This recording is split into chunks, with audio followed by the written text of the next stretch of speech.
फिलहाल एक और मधु रावत हैं हमारे साथ, वो भी। जी मधु, स्वागत है आपका, बताएं। सर मैंने 2008 में शादी की थी अपने बेटे की, लेकिन शादी 4 महीने बाद ही मेरी बहू छोड़ के चली गई। मतलब यहाँ से 15 दिन में हेल्पलाइन में लिख के गई है और ये 15 दिन के बाद आ जाऊंगी। लेकिन वो तो जब 15 दिन आई तो 1.5 साल के बाद उसने केस कर दिया। अच्छा। केस कर दिया तो यही मेरे दोनों बेटियों का नाम लगाया मारने पीटने का, और मुझे भी मतलब मारने पीटने का नाम लगाया, दहेज का केस कर दिया उन्होंने। ऐसे अब उन्होंने फिर केस करने के बाद में हम लोग हाथ गए उसमें, कल प्रयाग में केस किया उन्होंने, और हम इतने परेशान है कि मैं विधवा औरत हूँ और मेरी 2 बेटियां हैं। मेरे डेट लड़की जब से वो गई है तब से मेरा बेटा जो है बिल्कुल बाहर नहीं निकला है। तब से इतनी दिमागी हालत इस तरह से वो कर दिया, शर्म वाली बात हो गई हमारे लिए। आई थिंक यहाँ पे डिजर्शन का केस बन सकता है। 6 महीने बाद लड़की चली गई है, 1.5 साल बाद ये केस करती है, तो ये उल्टा डिजर्शन का क्यों नहीं लगा सकती लड़के वाले पर इसमें एक चीज मैं इनकी तरफ से अगर एक सवाल करूं कि ठीक है ये डिजर्शन का केस लगाए हैं, लेकिन सडनली एक ऐसी फैमिली हरिद्वार में रहती हैं और ये कह रही है कि मैं विधवा हूं, एक बेटा है कुल, सडनली आपके ऊपर 498 का केस आता है।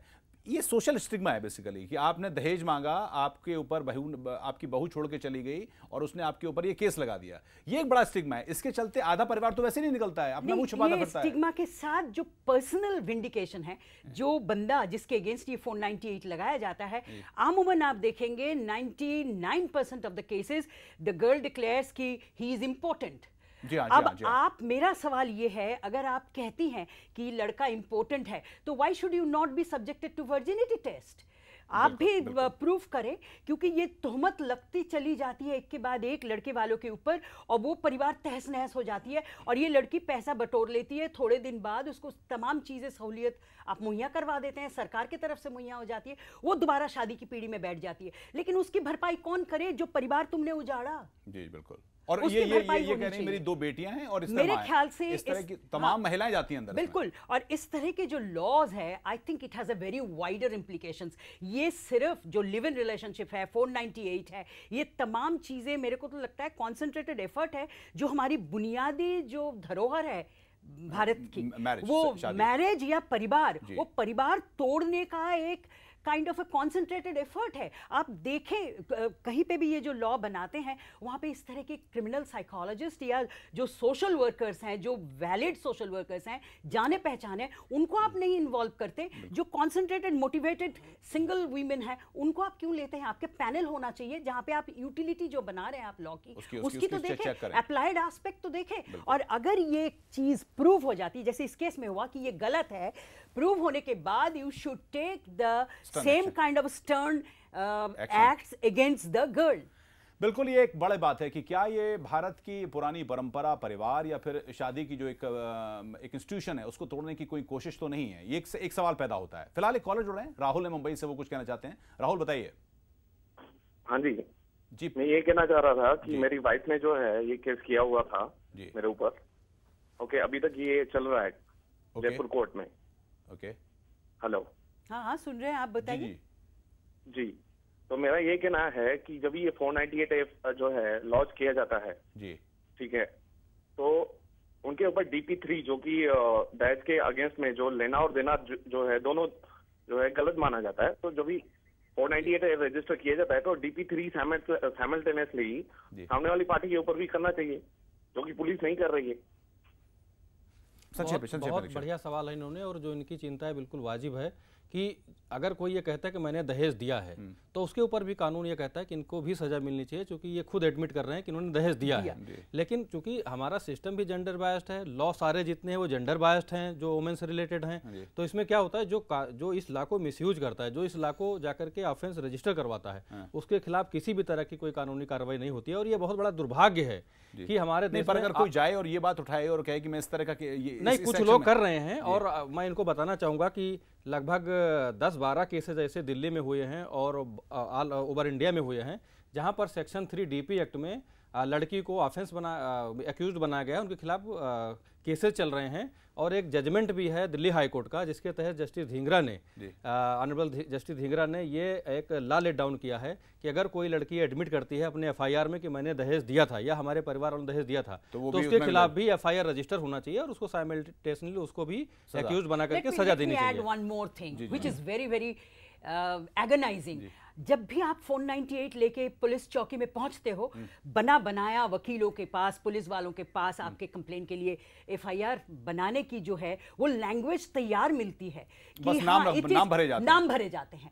दिस हैज बिकम रैम्पेंट गुंडागर्दी, it should be stopped immediately, there should be some action. Rampant गुंडागर्दी या फिर लीगल टेररिज्म, दो वर्ड जी हाँ ये अपने आप में है जो कि एक आम इंसान को परेशान करते हैं और आपके संस्था या आपकी पुरानी परंपरा को है। किस तरह का बदलाव है? अगर सुप्रीम कोर्ट बदलाव, सुप्रीम कोर्ट ने अपनी चिंता जाहिर करी है तो मैं कहता हूं apex court of the country ये कह रही है कि 95% ये लॉ मिसयूज हो रहा है। और अभी एक रिसेंट जजमेंट ने सुप्रीम कोर्ट ने लॉ मिनिस्ट्री को रिकमेंडेशन भेजी है कि there should be a suitable change in the 498 A. मेरा मानना ये है, और जहां तक ये डिमांड है लोगों की और जिस तरह से विक्टिमाइजेशन हो रहा है, मैं कहता हूं कि इस लॉ को इमीडिएटली डिलीट करना चाहिए आप इसी से। जब तक ये डिलीट ना हो तब तक इस लॉ को नॉन कग्निजेबल बनाना चाहिए, बेलेबल बनाना चाहिए, जिसको इमीडिएटली किसी को अरेस्ट ना हो, और इस ऑफेंस को जब तक रजिस्टर नहीं करना चाहिए, एफआईआर जब तक रजिस्टर नहीं होनी चाहिए, जब तक कि आप पुख्ता सबूत पुलिस के सामने रखें, पुलिस उस एविडेंस को एग्जामिन करे और ये पाए कि हाँ ये जो एलिगेशन है ये कोराबोरेट हो रहे हैं आपके एविडेंस से, तब एफआईआर होनी चाहिए। और एक आपसे पूछूंगा, और मैं ये कहता हूं जो सुप्रीम कोर्ट के जो गाइडलाइंस हैं अरेस्ट करते समय, उसको स्ट्रिक्टली इंप्लीमेंट होना चाहिए। ऐसा नहीं कि आप जाते हैं 12 बजे रात में बिना किसी वोमेन पुलिस ऑफिसर के आप एक वोमेन को भी अरेस्ट कर रहे थे, तो क्या ये वोमेन को सुरक्षा प्रदान करने का ये लॉ है या वोमेन के अगेंस्ट में ये सुरक्षा प्रदान क्या है ये लॉ? क्योंकि एक वोमेन वो भी है जो मदर है, सिस्टर, उनको आप अरेस्ट करके जेल में डाल देते हैं। ये तो कहा भी नहीं है, ये तो कहा भी जाता है कि इस लॉ के अंदर और जितना भी है वो सबसे ज्यादा विक्टिमाइज्ड वुमेन हो रही है, क्योंकि एक लड़की ऑफेंस रजिस्टर करवाती है और एल्डरली वुमेन 75 इयर्स। मैं मनीष वाले केस का एग्जांपल देना चाहूंगा। इसमें एक लड़की ने ऑफेंस रजिस्टर करवाया, जबकि मदर और इनकी बुआ, जैसा कि मैंने पेपर से पढ़ा या जहां से भी मुझे इन्फॉर्मेशन मिली, उसमें 2 औरतों का नाम है और एक औरत जो है 2 महीने के लिए अंदर भी चली गई। तो क्या जिन्होंने ये ऑफेंस झूठा रजिस्टर करवाया था, क्या उनको भी ये सिस्टम 2 महीने के लिए जेल भेजेगा?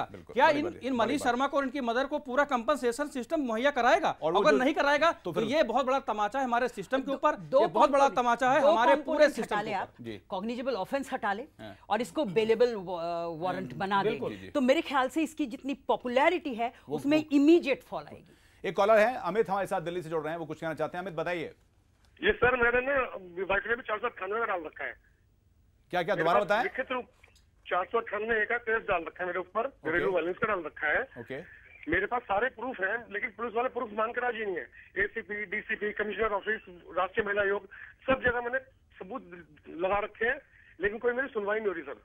जी जी जी जी बिल्कुल। सुनवाई इसलिए नहीं हो रही है क्योंकि जहां पर आप जाते हैं, आप चूंकि हस्बैंड है, आपको यही कहा जाता है कि आप ये हमने केसेस के तौर पर लिए हैं, लेकिन सच चलते हुए एक तो जैसा बताया कि कॉग्निजेबल जो है उसको हटा लिया जाए और इसका शायद बेलेबल बना दिया जाए। ये दो सुटेबल चेंज इमीडिएट करना चाहिए और एफआईआर जब तक रजिस्टर नहीं होनी चाहिए जब तक कि इन्वेस्टिगेशन कंप्लीट हो, एविडेंस आए, उसके बाद ऑफेंस रजिस्टर करना चाहिए। और इसमें एक प्रोविजन विद इमीडिएट इफेक्ट से लागू करना चाहिए कि अगर किसी ने झूठा ऑफेंस रजिस्टर करवाया है तो उसको बराबर पनिशमेंट मिलना चाहिए, और अगर बराबर पनिशमेंट नहीं मिल रहा है तो मुझे नहीं लगता कि ये जेंडर न्यूट्रल लॉ यहाँ पर है।